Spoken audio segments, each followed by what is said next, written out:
Hi everybody, it's Debbie Safford Dubois here to talk with you just a little bit today. I felt really called to do a video. I just got back from a funeral from a really good friend of mine that died this week in a car accident. She was really well loved in our community.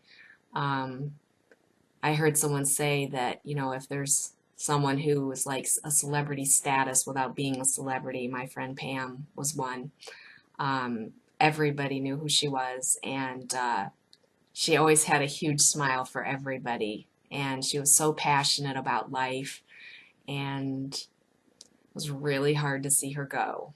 A lot of people really broken up today, and it made me think a lot. I've spent the last couple of days just kind of contemplating and thinking about, you know, the divine plan and the purpose for all that is happening. And the first thing that, I started reflecting on is there is a reason why everything happens. And as you start to move into fifth dimensional vibration and fifth dimensional frequency, you start to see, even in the tragedies here on the planet, you start to see the beauty of the plan and how it unfolds, and things just aren't always what you think they are. And so as I sat in the church, and it was in a Catholic church with a lot of the ceremonies of the Catholic Church, and I went into like a meditative state, and I felt the oneness of all of the people around me. And I saw a lot of people that I had known through Pam, and there were a lot of hugs and a lot of tears and a lot of soft, quiet discussions about how could this have happened and why did this happen. And I feel like as I started to meditate and float above the situation, it seemed so clear to me. We're at a time right now when it's extremely important that the vibrations of the planet continue to go up, up, up.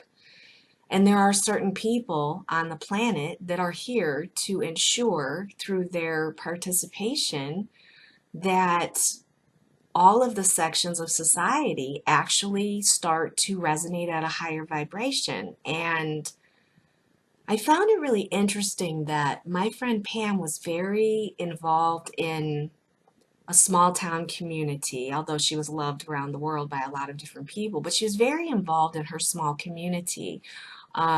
People knew her through soccer. She was a soccer mom, and she was the person that was the head of the homeowners association in our neighborhood.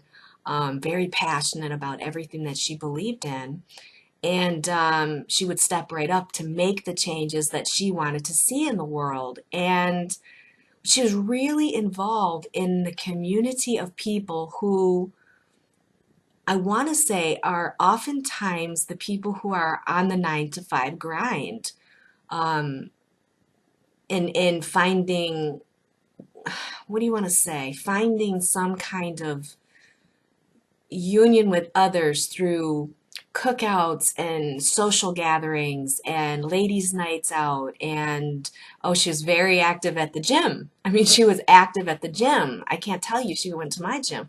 And the number of people from the gym that were there today was amazing because she just brought with her this intensity for life and this passion for life. And I was thinking about it. Pam and I actually had words several times because we're both really strong personalities, and we'd be like, well, this is the way I feel, and this is the way I feel. But she was so authentically her. She was so authentically real. And right now, the people who she was in communion with and in touch with and friends with, this is the time when they're all being called to waken spiritually to what's going on around them.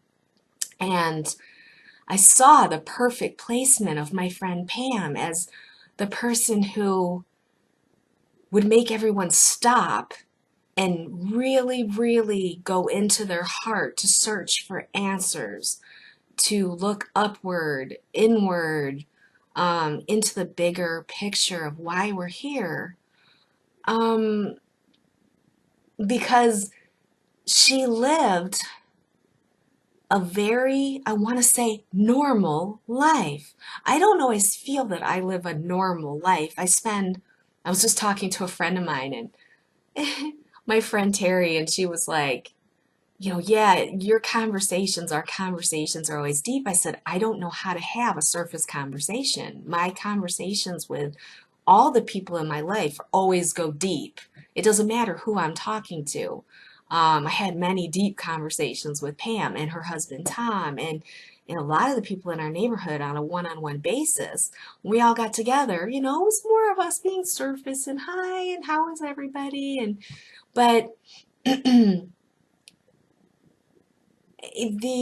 type of person that Pam was embedded into general, everyday, happy-go-lucky society with people who are dealing with just the average problems. What are we going to have for dinner? And how did so-and-so do at a soccer game? And how are we going to pay the bills? And here all of these people were just stopped dead in their tracks when we heard the news. Oh my God, this person has passed. And I saw this. I saw Pam, and I could see her radiating out her angelic frequency just then, explaining to me and to all of us why she came in to do what she came in to do.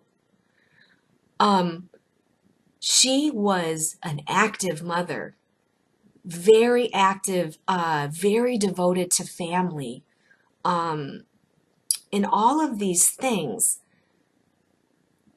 At some level, it's like her children are carrying forth the benefits of all of that love and that energy that she put out there. To see her husband, the pillar of strength, Tom, just amazingly strong. And I kept thinking to myself, this family signed up for this. They signed up to shine this bright, huge light in our small community where I honestly didn't even know I belonged. I've always felt that I've made connections with people here and there, but I never quite felt that I belonged here in this community. I always thought I belonged back in my old hometown. And what's so strange is I started to realize as I started to watch her Facebook and watch the posts that people were making, all the pictures of her smiling with all these different people she'd touched their lives. And I realized we are a community. Sometimes we don't realize that, especially someone like myself, I'm very global. And I mean that in the humblest of ways because I'm so linked in with Facebook and my groups. I have friends all over the world. Some of my dearest friends don't even live in this country, and I spend more time, gosh, with my business partner and his wife than I do with my own family. Just very close with many people around the world. And sometimes I feel like I don't really belong just in my own skin, in my own place. But as I was there today, and I was sitting in the middle of St. Teresa's Catholic Church in Douglasville, Georgia, I started to realize this is a home for me. We're all home for each other. And Pam came to teach one of the most unbelievable lessons is that number one, you have to be the change that you wish to see in this world. You have to be your authentic, passionate self, the person that you most are. No more excuses, no more hiding behind, I shouldn't be this way and this is the way I ought to be. I need to be my authentic me. And I have to love all of those people around me as my authentic me. And not make any more excuses. And, oh, I don't feel like I'm part of this town. That's crazy. I'm just as much a part of this town as anybody else who's here. So we're here and we're abroad and we're in heaven. We're all of those places at one time.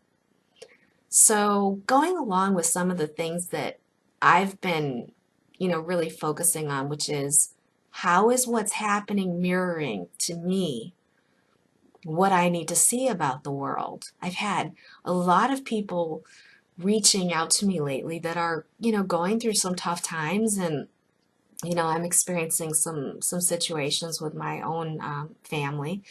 And when people are triggered around me, and when I'm triggered, it's really easy for me to see and point out to others, when something happens, what is this supposed to show me about me? What is this experience for? Um, Ever since this has become crystal clear to me, it's as if my whole life is a waking dream. As I experience it, there's a part of me that's observing me experiencing my life. And each and every situation that happens, I'm able to really stop and say, what's this supposed to show me about me? And I've actually really enjoyed this experience of embracing what it feels like to, I want to say, experience the passing of a friend, but even more than that, the experience of realizing the bigger plan, seeing it in action, being able to be there for those people who really don't see the rhyme or reason. There were so many people there that were just devastatingly upset. The emotional grief that I was experiencing from mutual friends, people that I knew through our neighborhood and through our pool and through the whole community. Um, the daughter, Lauren, got up and she um, read a letter that she wrote to her mother, and there wasn't a dry eye in that entire place, including myself. Um, but in that moment of clarity, I knew that my heart was wide open for all of those people, that every single one of those people were part of me. And I started to realize that, like my daughters and my family members, you know, what a gift we all are to each other. And for us to show up completely and honestly with each other and never waste a moment, not a single moment that we have here on this planet together, any of us.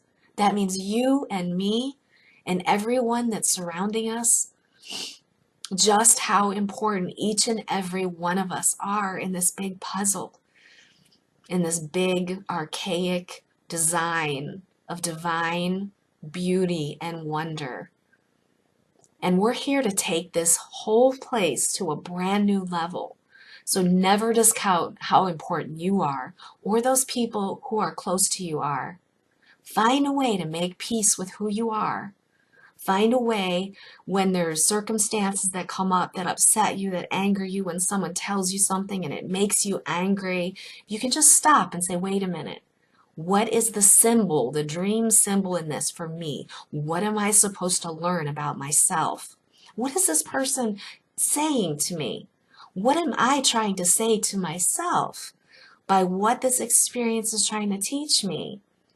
And realize it's all a return to yourself. It's all a return to letting go of all of the stuff that is no longer necessary. Let's throw away the baggage you don't need. Let's take only with us what we really, really want to take with us. And then what happens is we start to move into new levels of joy and appreciation and understanding and creativity and happiness.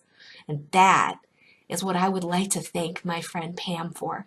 Thank you so much, Pam. Thank you for showing me once again, the beauty of the plan. And you live in my heart, and I know you live in so many people's hearts. I just want you to know that I love you and I love your family, and I'm here for all of you in any way that I can be, because that's why I came. I'm doing this because I came here to make sure everybody knows that there is another side to the shore. You know, there's a shore over there, and you're going through some deep waters. But on the other side, just like we think of in heaven when we cross over, we have heaven right here. We just have to get through what we're perceiving as hell to the place where we really are. And that's our unique, individual, beautiful selves that loves ourselves, that loves the others around us, and can be at peace and bring the changes that we want to see into this world. So anyways, I hope that that brings you some feelings of joy and happiness, and I hope that that, is something for you to ponder on today. I love you all, and I thank you for listening, and I'm sure I'll be back with some more words at some point soon. Thank you. Bye.